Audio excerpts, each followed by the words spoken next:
कुंभारी येथील श्री समक्का सारका सांप्रदाय संस्थेच्या वतीनं 28 जानेवारी ते 1 फेब्रुवारीपर्यंत ओम अवंतीनगर इथं श्री समक्का सारका देवीची यात्रा भरवण्यात येणार आहे। सोलापुरातील श्री समक्का सारका सांप्रदाय संस्थेच्या वतीनं 28 जानेवारी ते 1 फेब्रुवारीपर्यंत ओम अवंतीनगर हरे राम हरे कृष्ण मंदिरासमोर अर्थात इस्कॉन मंदिरासमोर जंगम वस्तीजवळ कुंभारी तालुका दक्षिण सोलापूर इथं श्री समक्का सारक्का देवीची यात्रा भरवण्यात येणार आहे, अशी माहिती संस्थेचे अध्यक्ष अंबादास बिंगी यांनी पत्रकार परिषदेत दिली। याबाबत अधिक माहिती देताना त्यांनी सांगितलं की तेलंगणा राज्यातील मेडारम इथं समक्का सारक्का देवीची मूळ यात्रा दर 2 वर्षांनी भरवली जाते। सोलापुरात या देवीचे लाखो भक्तगण आहेत। यापैकी मोठ्या संख्येनं भक्तगण मेडाराम इथं यात्रेला हजेरी लावतात, पण असंख्य सामान्य गरीब भक्तांना या यात्रेला जाणं आर्थिक अडचणीमुळे शक्य होत नाही। अशा भक्तांच्या सोयीसाठी सन 2002 पासून अर्थात गेल्या 20 वर्षांपासून श्री समक्का सारक्का सांप्रदाय संस्थेच्या वतीनं मेडारामच्या धर्तीवर सोलापुरात दर 2 वर्षांनी यात्रा भरवली जाते। यंदाची ही 13वी यात्रा आहे। श्री समक्का सारक्का संप्रदायाशी अनुबंधित असलेले सोलापुरातील ज्येष्ठ नागरिक कैलासवासी राजाराम यनगंटी, कैलासवासी नरसप्पा दासरी, कैलासवासी नारायण पुलगम, कैलासवासी जयराम विडप यांच्या प्रेरणेनं सन 2002 साली सोलापुरात श्री समक्का सारक्का संप्रदाय संस्थेची स्थापना करण्यात आली। श्री समक्का सारक्का संप्रदाय संस्थेचे विद्यमान पदाधिकारी आणि कार्यकारी मंडळ याप्रमाणे: सल्लागार रामचंद्र जन्नू, अध्यक्ष अंबादास बिंगी, उपाध्यक्ष चंदूलाल अंबाल, सचिव अंबादास यनगंटी, सहसचिव विठ्ठल इमडशेट्टी, खजिनदार शंकर वंगा, व्यंकटेश विडप, संतोष आडम, मुरलीधर कनकी, विश्वनाथ मेरगू।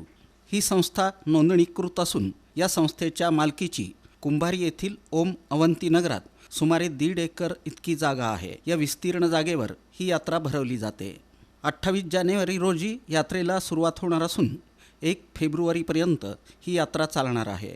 सोलापूर शहरापासून अवघ्या 4 किलोमीटर अंतरावर ही यात्रा भरवली जाते। या यात्रेत नवस फेडण्यासाठी भक्तगण मोठ्या संख्येनं सहभागी होतात। या यात्रेत देवीला गूळ अर्पण करण्याची परंपरा आहे। गूळ हे सोन्याचं प्रतीक मानलं जातं। भक्तगण स्वतःच्या वजना इतका या यात्रेत देवीला गूळ अर्पण करतात। या यात्रेत सोलापूर शहराबरोबरच भिवंडी, इचलकरंजी, पुणे, अहिल्यानगर येथील भक्तगण मोठ्या संख्येनं दर्शनासाठी येतात। संस्थेकडून यात्रा काळात पाणी, वीज या सोयींबरोबरच 80 बाय 40 फुटाचा भव्य सभामंडप उभारण्यात आला आहे। या ठिकाणी वनदेवीचा आसनाचा चबुतरा असून संपूर्ण परिसराचं सुशोभीकरण करण्यात आलं आहे। पर्यावरणाच्या दृष्टीनं 200 झाडं या ठिकाणी लावण्यात आली आहेत। यात्रेत दररोज सुमारे 25 ते 30 हजार भाविक सहभागी होतील असा अंदाज आहे। संस्थेच्या वतीनं सर्व भाविकांना महाप्रसादाचं वाटप करण्यात येणार आहे। या पुढील काळात इथं दर पौर्णिमा, अमावस्या आणि दुर्गा अष्टमीच्या दिवशी भाविकांसाठी पूजा अर्चना करण्याची सोय करण्यात येणार आहे। याशिवाय भक्तांना मुक्कामाच्या सोयीसाठी खोल्या, शौचालय, स्नानगृह, पाणी, वीज आदी सेवा उपलब्ध करण्याचा प्रयत्न आहे।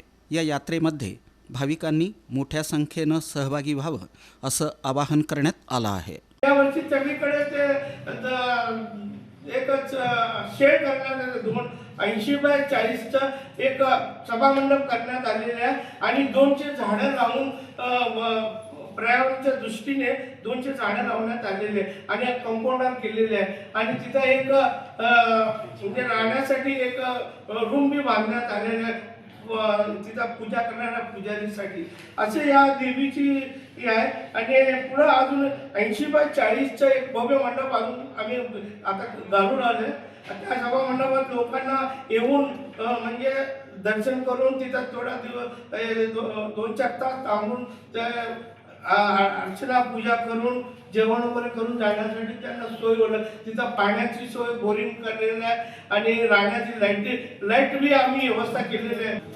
जवळजवळ होणाऱ्या यात्रेमध्ये कोटीच्या वर संख्येने त्या ठिकाणी या भाविक उपस्थित असतात। इतक्या मोठ्या प्रमाणात होणाऱ्या भारतातील सर्वात मोठं वनदेवीचं त्या ठिकाणी मंदिर आहे आणि ती मंदिर म्हणजे बंदिस्त मंदिर नाही आहे। की खुल्या जागेत असलेल्या चबुतऱ्यावर आई आणि मुलगी अशा दोन वनदेवीच्या त्या ठिकाणी मूर्ती स्तंभ स्थापन केलेले आहे आणि त्या प्रतिमेच्या माध्यमातून तिथं पूजा अर्चा केली जाते.